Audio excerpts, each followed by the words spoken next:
As I was finishing up this demo at work, a couple of weeks ago, I thought, well, that's kind of cool.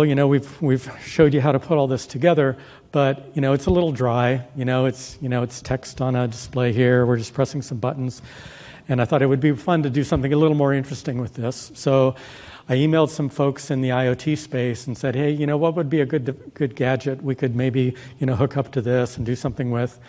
And I learned about some of the work that we were doing with the folks from Insteon. So there's an all-join talk going on right now, unfortunately, where a lot of the Insteon folks are. But what I learned is that with their new hub, this is their new home automation hub 2, they have a cloud API, the Insteon API.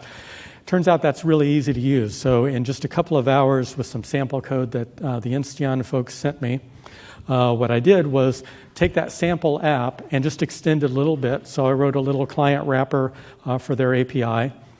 I took the layout that we just looked at, and I just added a text field on the top of it.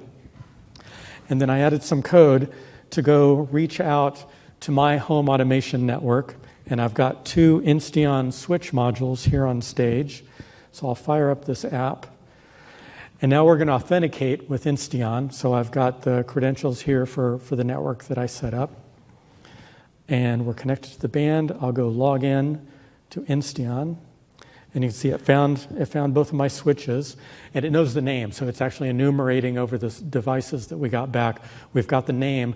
And we pushed those device names down to 2 tiles or 2 pages behind my tile here. So you can see I've got my living room light and my bedroom light. And so that was all content that came dynamically through calling Insteon.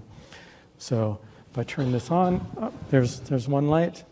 Go and sure, there's the other one. So demo success.